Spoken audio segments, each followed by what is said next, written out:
கல்வியிலாக வரக்கூடியது வேறு எதுவுமே வராது. நீங்க உதவி யோசிச்சு பாருங்க. இன்னைக்கு சாதாரண ஒரு இருக்கிற ஒரு ஆளு இன்னைக்கு அமெரிக்காவில் போய் பிச்சை அப்படின்னு அவங்க பிச்சை கொடுக்குறோம். மைக்ரோசாஃப்ட் அதுக்கு அவன் தலைவராக இருக்கான். இது போல எல்லாமே யோசிச்சு பார்த்தீங்கன்னா சாதாரண இருந்த ஆட்கள் அவங்களுடைய கல்வி திறமை அந்த காரணத்தால மிகப்பெரிய இருக்கிறார்கள். ஆக நீங்கள் நேற்று முதல் எல்லாவற்றையும் விட்டுவிட்டு நன்றாக கல்வி கற்று கல்வியில் முன்னேறினால் இந்தியாவிலே ஏற்கனவே உலகத்து இந்தியாவிலே எல்லாவரையும் குறிப்பாக தமிழ்நாட்டிலிருந்து சென்ற மூளைகள் தமிழ்நாட்டிலிருந்து மக்கள் மாணவர்கள் முன்னிறுத்தினார்கள் என்ற ஒளி அந்த ஒளி பெறப்படுவதற்காக வதாதா அவர்கள் நமக்கு வாழ்த்து திறக்கணும் சொல்லி வாய்ப்புக்கு நன்றி இருக்காங்க.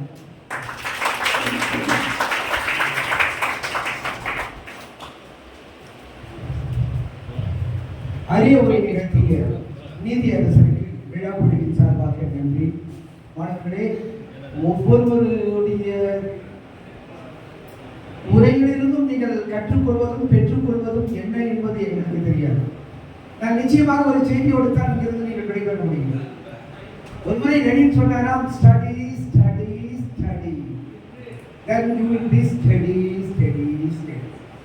நிலையாக நிற்க வேண்டும் என்றால் படி படி படி. அதைத்தான் திரும்ப திரும்ப அந்த செய்தியை அவர் வலியுறுத்தி சொல்லியிருக்கிறார். நீங்கள் பெற்றுக்கொள்ள வேண்டும். ஏனென்றால் எதிர்காலம் நீண்ட நெடிய பயணத்துக்கு இது தொடங்கும். நேற்று தான் +2 முடிச்சிருக்கீங்க. இன்னைக்கு கல்லூரி பிஏஓ பிஎஸ்சியோ பிகாமோ அல்லது பொறியியல் பிஇஓ அல்லது சார்ந்த எம்பிபிஎஸ் கூட இருக்கலாம். ஆக இந்த 5 விடுமையை நீங்கள் பேசக்கூடிய செய்திகள் உங்களை கொண்டு சென்று சேர்க்கக்கூடிய இடம் உன்னதமான ஒரு இடமாக இருக்க வேண்டும் என்று நம்புகிறோம், விரும்புகிறோம். அந்த எங்கள் ஆசைகளை நீங்கள் நிறைவேற்ற வேண்டும் என்று கனவு காண்கிறோம். கலாம் சொன்னது போல ஒரு முறை வந்தால் கனவு, 2 முறை வந்தால் ஆசை, பல முறை வந்தால் லட்சியம். அந்த பல முறை வரக்கூடிய லட்சியமாக உங்களை மாற்றிக் கொள்ளுங்கள்.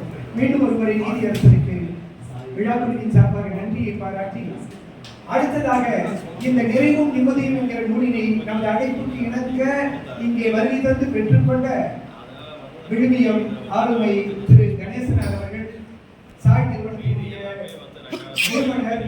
நான் ஆரம்பத்திலே சொன்ன ஊடகம் நாளைய உலகத்தினுடைய தலைமை பீடத்தை அலங்கரிக்கக்கூடிய ஒரு உன்னதமான விஷயம் அப்படின்ட்டு ஊடகத்தின் வாயிலாக இந்த சமூகத்தை நாம் புரட்டி போட முடியும் என்பதற்கு அன்றாட நிகழ்வுகள் ஒரு காரணம். ஐயா சொன்னது போல 10ஆவதுல மாணவிகள் தான் அதிகமான விழுக்காடு வெற்றி பெற்றாங்க. 12ஆவதுலேயே தமிழ்நாட்டில் அதிக விழுக்காடு வெற்றி பெற்றவர்கள் மாணவிகள் தான். சில நாட்களுக்கு முன்னால் வந்த நீட் தேர்வில் முதல் 2 இடங்களை பெற்றவர்கள் மாணவிகள் தான். 7.5 விழுக்காடு இடஒதுக்கீட்டின் தேர்வு செய்யப்பட்ட முதல் 2 பேரும் மாணவிகள் தான். ஆக தமிழகம் மாணவிகளால் அலங்கரிக்கப்படுகிறது. ஆனால் மாணவர்கள் விட்டுவிடப் போவதில்லை. சற்றே உங்களுக்கு விட்டுக் கொடுத்திருக்கிறார்கள், அவ்வளவுதான். ஆகவே விட்டுக் கொடுத்திருக்கிறார்கள். தொடர்ந்து உங்களை தாண்டவும் உங்களை தோண்டவும் செய்வார்கள்.